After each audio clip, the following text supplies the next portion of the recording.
Hey everyone, welcome to our channel, Rebecca, Stu, and the crew. I'm Rebecca. Today we have a really fun DIY for you guys, and we will go over the supplies for this wreath with faux wood board. The supplies for part one will be for the faux wood. We're going to use 2 sheets of ready board from Dollar Tree, some disposable gloves, which is optional, some hot glue, also these cake decorating tools that you can find at Dollar Tree, an embossing tool from the craft section.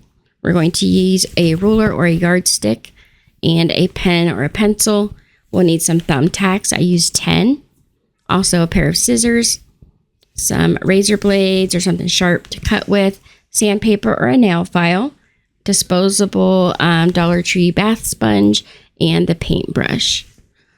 We're also going to be using from Walmart this Waverly Clear Wax, and colors that are really good for this wood technique are the plaster, mineral, and ink. I'm also going to be using the folk art antiquing wax in dark brown.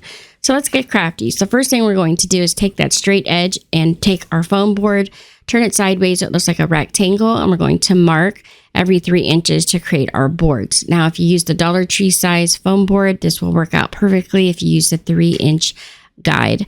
Now, using your pencil, we're going to just draw with the marks to draw our straight lines from top to bottom, creating the 3-inch boards.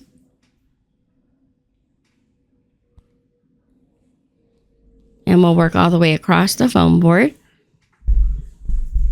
And then we're going to take our second sheet of foam board and we are going to draw 3 3-inch boards on the long side of the foam board. So these are going to be our crossbars for the first sheet that we drew. So then you're just going to draw the boards all the way down using your marks like you did on the last board.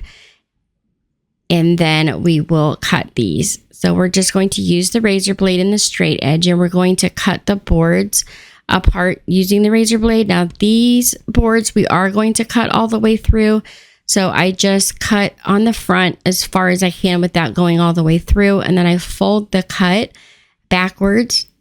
Then I'll flip the board over and just tear through the paper on the back. And that way I'm not cutting all the way through and cutting the table. So you're just going to cut all 3 off. And then we'll put the extra foam board aside. And now taking the first sheet that we did, we're going to just mark where these cross pieces are going to go that we just cut at the top and the bottom. So we're going to do a 1-inch space at the top and the bottom. So I'm just marking the guide with my pencil. So I make sure that I've got these cross boards in the right spot. So we're going to lay the boards out from the top and the bottom using your guidelines, and then lay your cross board on diagonally, and then using a straight edge, just mark where you are going to trim off the excess foam. So once you have that marked, just pull that off, and then you can use a straight edge to cut the diagonal. And that will be our diagonal section. As you can see here, it makes the paper just a little bit rough. So we're going to take that emery board from Dollar Tree, or this nail file. It's a pretty good grit nail file, and we are going to just smooth out the edges of the paper and then the foam on the sides that we cut. Now, if you didn't cut it, then you don't need to sand it down, but I find the pieces that you cut really do need to be sanded. So we're going to sand all the edges of the crossbars, and then the large piece will be fine as is. We'll check to make sure the sizing is good for the cuts that we made. And now we can start putting our wood grain pattern in using these cake decorating tools. So as you can see, this one piece here, it's like an icing tool. We're just going to drag it across the crossbars to make a wood grain pattern. And then using some embossing tools, we'll start making our wood grain patterns on the large sheet of foam board. So we're going to do the wood grain before we put any cuts in this large piece. I just find it a lot easier to work with if you have it all together as one solid piece. So now we're going to just start marking the foam board with like some knots to make the faux wood grain. So as you can see, I just use this cake decorating tool and I push down hard into the foam, and I just start making these like little spiral circles. These will look like knots in the wood. And then we'll make some wormholes by just putting some little holes in the wood. And then taking that icing tool, we're just going to drag that down kind of all over the large piece of foam board and the small boards to create the wood grain appearance. It's okay if you cross over the lines 1 or 2 times. It actually looks better that way if you do. And then just make sure you push hard enough that you have a decent groove in the foam so that you'll be able to see it once we do the paint. And I just kind of go willy-nilly all over. You can add more later if you feel like you don't have enough, but sometimes it's hard to tell before you put the paint on. But you do want to be generous with some of these lines and stuff. You want to make sure that it looks like real wood. So now taking our embossing tool, we're going to use that to make the spaces between each board on the large sheet of foam board. So we're going to use the sharp edge to drag it through the paper, just to cut through the paper a little bit, and then flip it over and use the rounded bald edge. And we're going to drag that just a bit deeper through the foam board without going all the way through. As you can see, the back was still smooth. We don't want to cut the back. So a lot of people cut these boards apart, and then they have to line them up and put them back together when they're done. I like to just use it as one solid sheet and just make it have like the appearance of it being cut apart by putting these grooves in the foam. So you just want to be careful that you're not going all the way through. So once that's done, we're going to take our sponge and cut a few small pieces off. Then using our mineral chalk paint and the Waverly clear wax, we're going to put that in a bowl so we can mix it.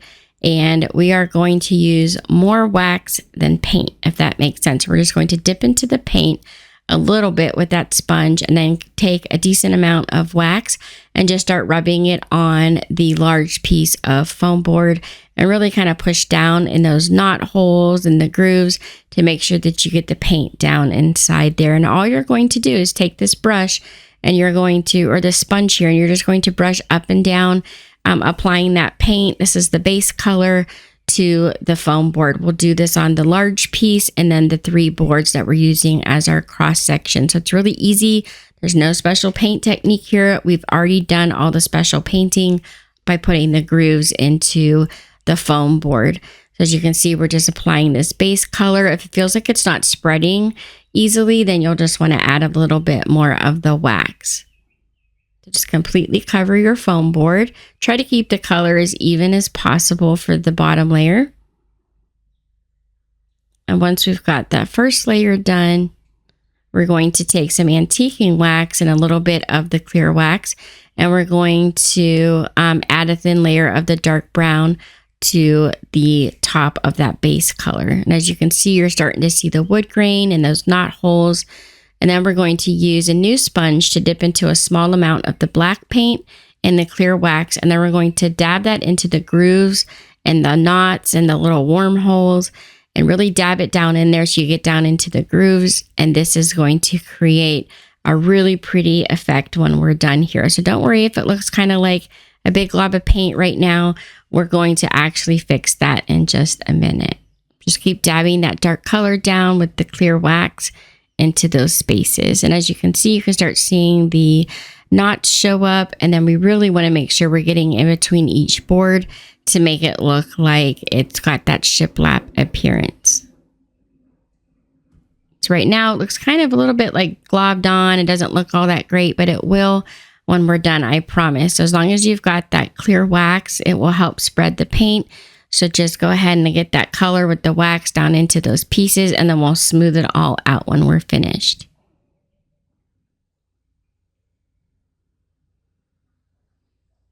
So now I'm just smoothing it out with the sponge and a little bit more clear wax anywhere where the paint was kind of globbed on. And then once I get the whole top portion covered, then I'm going to use a small amount of clear and a paintbrush to just smooth and blend out the paint.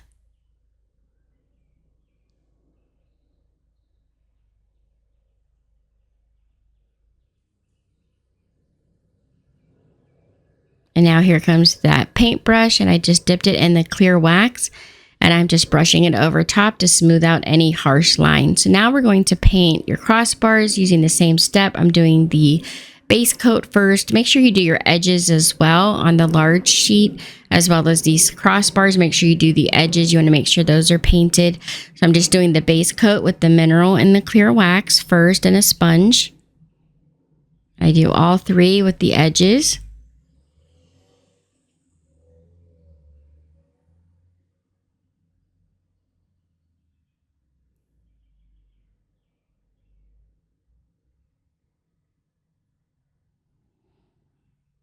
Then I'll go in with some of the antiquing wax with a little bit of clear wax just to give it a little bit of brown look.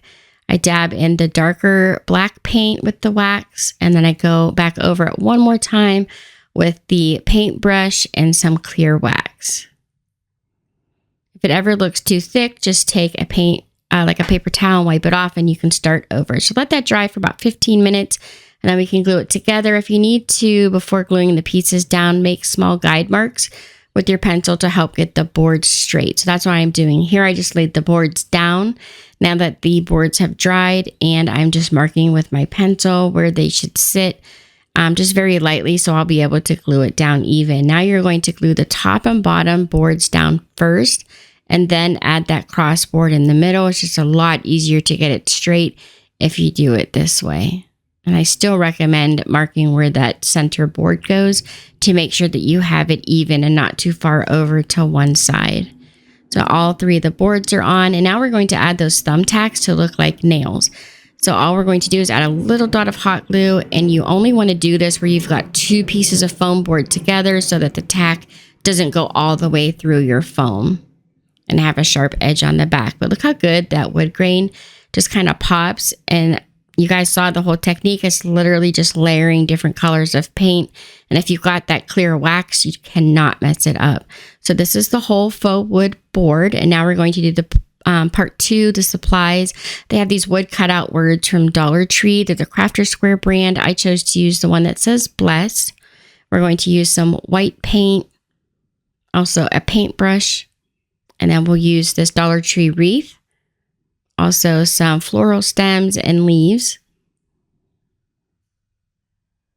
Then we'll use some more thumbtacks. Also these wall hooks. I used 2 packs of them, or 4 hooks in all. Floral tape, also found at the Dollar Tree. You'll need a screwdriver and then some ribbon of your choice.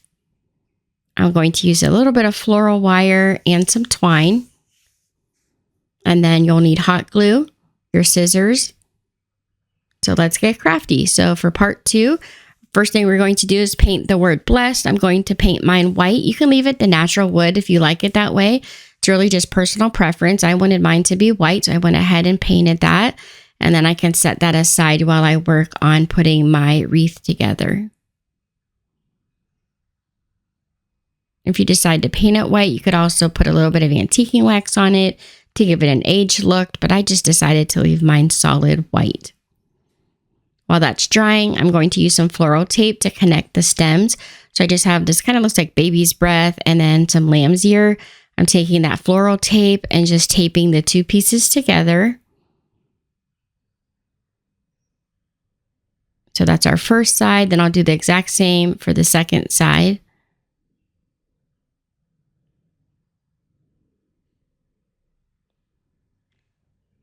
And now I'll just hold them together in the center and wrap them again with some of the floral tape. And I wrapped quite a bit of floral tape on it just to make sure it was going to stay together while I was working with it. And then I used a thin piece of wire, or you could use more floral tape to attach the stems to the wreath. So I decided to attach mine at the bottom, just using some thin floral wire. I tried to get it as tight as I could. It was still a little bit loose and wanted to kind of sag on one side, which is why I ended up going back in with twine now that the wire was holding it into place, and I was able to tie the twine around the center and then keep tying it in like double knots. And that was really good, helping pull these stems really tight to the wreath, and I didn't have to worry about them sagging on one side. Once I have it tied down really well, I just cut the excess twine off of the back. And it blends in really well because there's twine wrapped around the wreath. Now we're going to cut, or we're going to center our wreath, and we're going to measure and cut the ribbon. So because the foam board measures perfectly with the 3-inch portions, you can find the center really easily for this board. So once I found the center, I loop the ribbon under the wreath. I center my wreath, and then I bring the ribbon to the top of the foam board, add a little bit of hot glue, and then glue it right to the very top. And you can trim off any excess that you have, or you could also fold it under. It's really up to you.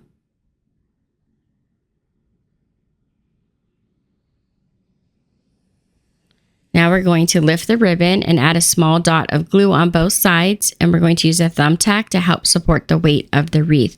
Again, you want to make sure your thumbtack is only where you have 2 layers of the foam board.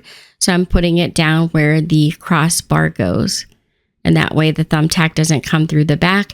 And since it's inside the ribbon, we're using a little bit of extra hot glue also.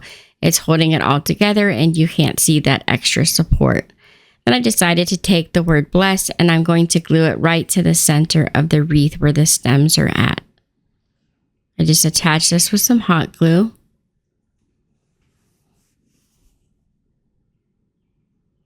And then you can glue your leaves in place if they're not really, working out. That's what I did there, just to make them look a little bit better. And now you can glue your hooks onto the bottom crossbar. Use glue to hold the screws in and to help it look more realistic, but these are not weight bearing. You can't really hang anything heavy from these. So as you can see, I just take a little dot of hot glue. I put it in this screw hole here, and then I take the screw and I start to pop it through the foam board. And then I do take my screwdriver and just screw it into the foam board as deep as I could get it without going all the way through the board. And that glue is going to help these from backing out of the hole. So I had 4 in all, so I just spaced them out.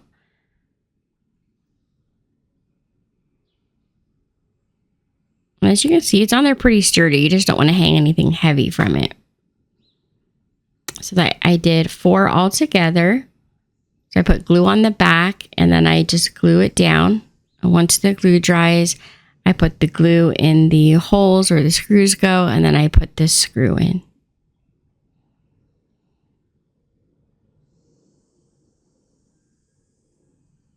We've got all 4. And now for part 3, which is optional, we're going to use these mini glass jars. It's a 4-pack, some twine, also some scissors, hot glue, and these little flowers. I'm also going to use these laser cut craft icons. So let's get crafty. So first thing we're going to do is take the lids off of the jars. I do keep these. They're really nice for like feet when you're doing different craft projects. They make really nice stands. And then we are going to cut 4 pieces of twine to use as the hangers. And we're going to make sure they're the same length. And they were about 6 to 8 inches long. So just make sure all 4 are the same length.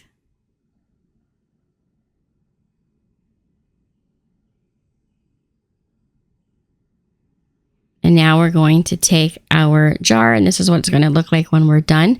So we're just going to glue the hanger to the neck of the jar. So you put glue on one side and put the twine on that side, and then go on the other side of the jar, just making this loop, and just make sure that they're even all the way across and not, kind of more towards the front, because if you do, it won't hang right. It'll kind of want to like twist. So then just take another little dot of glue and another piece of twine, add the glue to the neck of the jar there, and then you're just going to cover the whole top of the jar with the twine, just wrapping it in a circle, and you can add more glue if you need it. As you can see, I just wrap it in a circle here until I fill in the top portion of the jar. And if it seems like the glue is mainly dried, then I'll add a little bit more glue.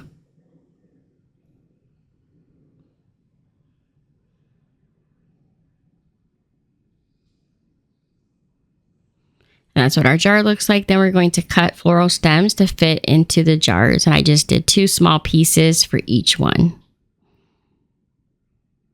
So these aren't real heavy, and so they look cute hanging from the hooks. And I'm hoping that will keep people from being tempted to hang something heavy on the hooks if something's already hanging there. And then you can put hooks on the back. You could use those removable wall hooks if you like. Then I took these laser craft icons. I just cut the leaves down and glued them to the front of the jars to dress them up a little bit. So that's not necessary, but it's an additional step you can take if you like. So this is the whole project start to finish. It's actually really easy. It's not that time consuming. The longest part for me, I thought, was actually putting the lines and like the knot holes in the foam board. Actually putting it all together, and the dry time doesn't take all that long. And it's really fun to play with. It's amazing how this works. It doesn't seem like it should work, but it does. I actually learned this from a Facebook group. Oh, about a year or so ago. I did another craft project then. I think it's like the pink cactus or something like that. If you want to look her up, I know her name is Sarah. I gave credit back in the video when I showed this technique for the first time, but it's a really fun technique. I love it. It is hilarious when people think it's real wood and it's not. It looks so realistic, but I just am in love with how this turned out. I hope you guys are too. It's super easy and very inexpensive to make, considering what this would cost if this was real wood or you bought this from another craft store. So I hope you guys enjoy this. Thank you guys so much for watching. Don't forget to subscribe, like, and share. And here are some other videos from our channel that you might also enjoy. Have a great night, everyone.